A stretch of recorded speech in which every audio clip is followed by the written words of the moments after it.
या संघटनेचे सर्व राज्य पदाधिकारी, जिल्हा पदाधिकारी, तालुका स्तरावरील पदाधिकारी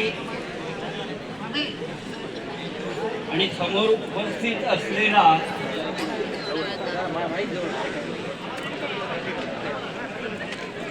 शिक्षक समुदाय,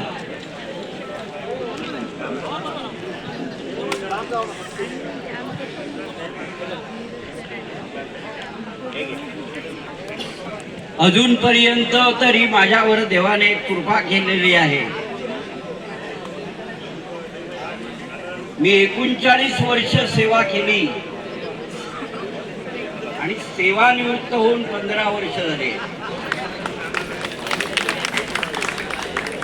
आणि या 52 वर्षाच्या काळात राज्य स्तरावर, जिल्हा स्तरावर आणि तालुका स्तरावर जी आंदोलनं झाली त्या प्रत्येक आंदोलनाचा मी साक्षीदार आहे.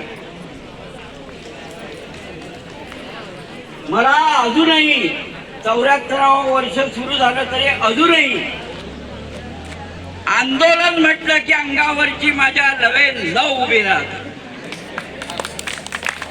आणि याचं कारण एक आहे, महाराष्ट्रातली ही एकमेव संघटना अशी आहे की अगोदर संघटना नव्हती, अगोदर आंदोलन केलं गेलं.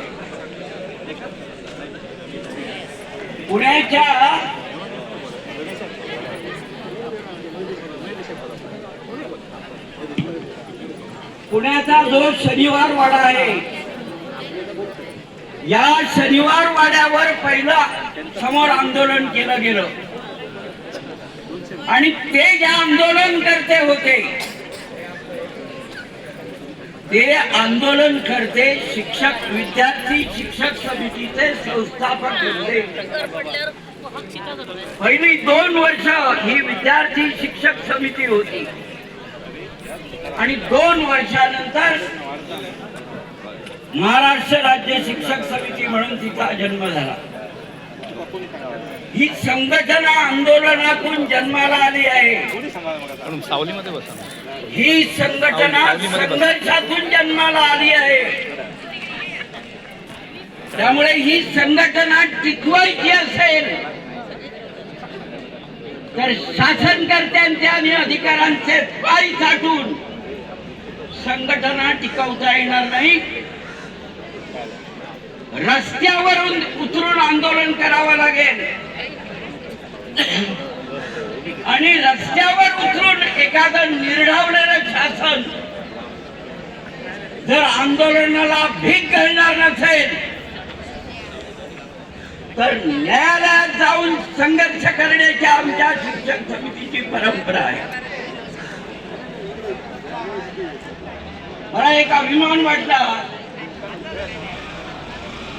की आपल्या जिल्ह्याने या शासन निर्णयाविरोधात किंवा शासन धोरणाविरोधात पुढे न्यायालयात जाण्याचा निर्णय घेतलेला आहे. इतक्या वर्षामध्ये